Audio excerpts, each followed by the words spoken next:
Allez, salut à tous et à toutes, bienvenue sur la chaîne Expert Pilote School. Avec ce beau soleil, ça fait plaisir en tout cas. Donc voilà, on se retrouve pour une nouvelle vidéo. J'ai été absent ces derniers temps. Donc voilà, aujourd'hui on va parler du freinage en appui, des freinages spécifiques pardon, et qui plus est du freinage en appui et un peu des freinages spécifiques, spéciaux. Donc on verra dedans qu'il y a le freinage en appui, il peut avoir le freinage progressif aussi, dans des cas bien précis, on va dire. Et puis voilà, on va essayer d'un peu de décortiquer tout ça ensemble. Et ben je vous propose tout de suite de commencer.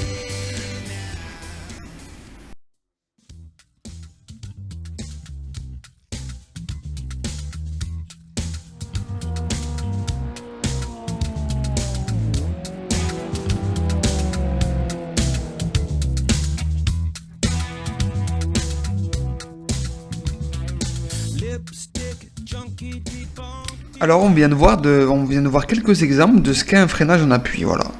Donc à première vue, on pourrait croire qu'il se passe pas grand chose, parce que le freinage en appui, en fait, c'est quelque chose de très subtil. Ça veut dire, le principe de base, c'est que je vais commencer à freiner en même temps que je braque mes roues. Donc du coup, le fait de braquer mes roues et en même temps venir appuyer sur ma pédale de frein, ça va provoquer une légère glisse de l'arrière. Ça ne veut pas dire que je vais revenir le volant droit ou que je vais être obligé de contre-braquer, ça veut dire que mes pneus arrière, ils vont légèrement glisser. C'est mes pneus qui vont prendre un angle de glissement. Ils vont adhérer au sol, c'est juste qu'ils vont se déformer. Du fait qu'ils se déforment, ça va me provoquer une légère glisse. Mais en aucun cas, je dois avoir une glisse qui doit me faire recourir à un contre-braquage ou même revenir les roues droites, ça me ferait perdre du temps. Donc on va prendre un exemple tout de suite. Regardez, là je viens d'arriver dans mon virage qui demande mon freinage en appui. J'ai commencé à tourner le volant, je vais poser le pied sur le frein. Environ, vous voyez là, il ne faut pas que je perde trop de vitesse, sinon je vais basculer en dessous de la limite. Donc je vais perdre de la vitesse et je ne serai pas à la limite de grippe de la voiture. Donc pour ce cas précis, je vais freiner environ 10 ou 20%. Et là, qu'est-ce qui va se passer? Il va se passer que quand je vais poser le pied sur le frein, je vais transférer du poids sur l'avant. J'ai les roues braquées, donc le côté avant, le pneu avant gauche de ma voiture, il est en appui.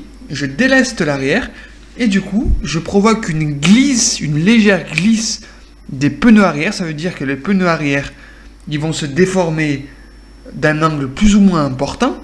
Et c'est ça qui va faire que l'arrière de mon véhicule, il va venir s'appuyer, il va venir en appuyer un peu, et c'est ça qui va faire cette légère glisse. Du coup, j'ai pas besoin de freiner les roues droites, j'ai juste besoin de freiner dans le virage pour perdre le peu de vitesse qu'il me faut. Je suis dans un virage, on le verra tout à l'heure avec l'exemple avec le volant et les pédales. Je suis dans un virage où ça me demande à peu près un petit quart de volant, ou un peu plus de 45 degrés d'inclinaison volant. Donc du coup, j'ai un comportement qui est légèrement survireur. Ma voiture tourne plus rapidement, elle tourne mieux, donc du coup, je gagne du temps. Voilà à quoi ça sert le freinage en appui. Le freinage en appui, ça sert quand on n'a pas besoin de faire un gros freinage, qu'on a juste besoin de perdre un peu de vitesse en entrée et en milieu de virage pour rester à la limite du grip. Allez, le petit on-board, je vais arriver dans mon virage à droite. Donc je vais braquer mon volant et mettre mon filet de frein. Ma voiture se place dès qu'elle est placée, filet de gaz. Je ressors du virage et gaz. Par exemple, je vais passer le frein. Du coup, je ne charge pas mon train avant et je sous-vire. Je suis rentré avec trop peu de frein. Du coup, je suis plus directement mon train avant. J'ai sous-viré. Le deuxième exemple, c'est je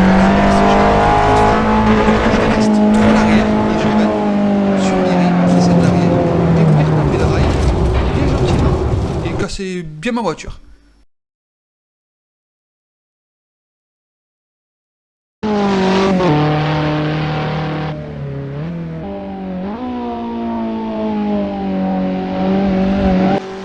Alors on vient de voir une petite intro. Du coup, qu'est-ce que je peux en dire? Qu'est-ce qui s'est passé? A priori, comme d'habitude, pas grand-chose.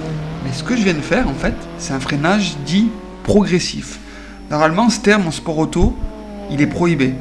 parce que le freinage est toujours dégressif, on attaque toujours la pédale très fort et on la relâche.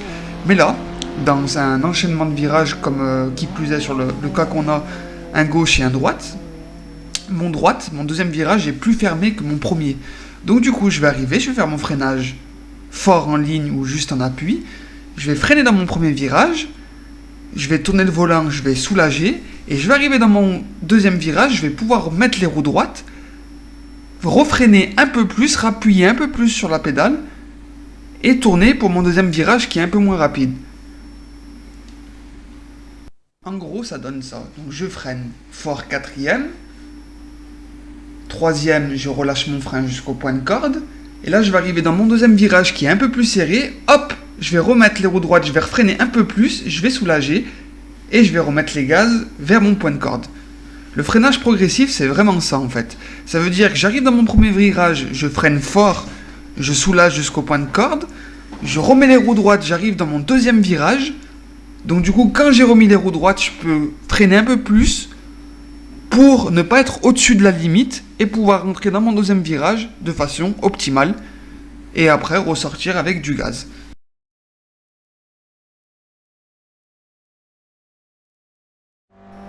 Allez, maintenant en vue de dedans, je vais arriver dans mon virage, je freine, je relâche et à ce moment-là, je remets les roues droites, léger sur frein, léger sur pression et je vais soulager mon frein jusqu'au point de corde. Allez, premier exemple, je freine trop fort et j'arrive pas à freiner entre les deux virages. Là, je suis arrivé à la première corde et mon freinage s'est terminé, je mets le filet de gaz. Deuxième exemple, je vais freiner trop fort entre les deux virages, les roues braquées, je vais donc faire un joli tête à queue, bien réussi. Donc vous l'aurez compris, le freinage progressif, ça demande vraiment de la sensibilité. Il faut vraiment voir dans quel cas on l'utilise. C'est à vous, à votre ressenti, de voir quand le freinage progressif est le mieux adapté. Donc maintenant, on voit bien sur le graphique que je vais arriver, donc je vais faire un léger frein les roues droites dans le premier virage. Je vais le soulager jusqu'au point de corde de mon premier virage. Passer mon point de corde, je vais remettre les roues droites, légère comme j'ai dit jadis, sur pression de frein, pour casser le peu de vitesse qu'il faut que je casse, pour arriver jusqu'au mon deuxième point de corde du virage à droite, et au point de corde, ou un peu avant, remettre les freins. Voilà, c'est aussi simple que ça. Alors, pour résumer le freinage en appui, qu'est-ce qu'il faudra? Il faudra qu'on braque le volant et qu'on freine en même temps. Si on braque et qu'on freine après, on risque justement de glisser de l'avant ou de l'arrière. On va adapter sa pression de frein en fonction de la situation. S'il faut qu'on perde très peu de vitesse, on met 10, 20% de frein, 30, c'est vous qui voyez. Calibrer la puissance de freinage quand vient poser le pied sur le frein. Si on appuie trop fort, on va glisser de l'avant ou de l'arrière. Donc on calibre quand on pose le pied sur le frein. Et pas freiner trop fort ou trop faiblement quand on entre dans le virage pour éviter de glisser, comme je viens de le dire, de l'arrière ou de l'avant. Et surtout, quand on vient poser le pied sur le frein, on rajoute pas de pression. Si on pose à 20%, on dégraisse. On n'en rajoute pas au fur et à mesure qu'on rentre dans le virage, sinon on risque la glisse de l'avant ou de l'arrière. Et maintenant, pour faire un bon freinage progressif, il va falloir repérer l'endroit où on peut le faire, parce que c'est dans les cas particuliers. Ça sera souvent entre deux virages qui sont proches, et là où le deuxième virage est plus fermé que le premier. Il faut attendre de remettre les roues droites pour surfreiner, pour rajouter un peu de pression de freinage sans bloquer les roues. Il va falloir qu'on garde une bonne vitesse d'entrée dans le premier virage, sinon on ne peut pas faire le freinage progressif, on perd du temps, on a trop freiné en entrée. Et si on arrive trop fort non plus, dans le premier virage, si on arrive trop fort dans le premier virage, on va glisser, donc il ne faut pas non plus qu'on arrive trop fort. Vous l'avez compris, le freinage progressif, c'est vraiment un calcul. Il faut vraiment anticiper le freinage, mais pas trop, pour pouvoir le faire et gagner du temps. Voilà. Donc voilà, on a fini cette rubrique les freinages spéciaux. Il y en aura d'autres encore, mais c'est pas vraiment des freinages, donc je vous réserve ça pour une prochaine fois, on va dire. Voilà. J'ai changé de matériel, comme vous avez pu le voir, je pense, tout au long de la vidéo. Je pense que le format, avant j'étais sur PS4, maintenant je suis passé sur PC, donc je peux vous faire encore des plans plus illustré, ça remplaçait un peu les graphiques. Et je l'attendais, hein, de changer de matos. Et c'est vrai que j'ai pris beaucoup de plaisir à faire ces plans d'illustration, machin et tout. Dites-moi en commentaire si vous, vous avez vu une différence, si vous avez encore mieux kiffé, entre guillemets. Et puis voilà, la chaîne, eh ben, elle monte, hein, doucement mais sûrement. De toute façon, on n'est pas pressé, hein. Et puis voilà. Donc je vous souhaite une bonne soirée. Puis je vous dis à la prochaine pour un nouveau numéro sur Expert Pilot School.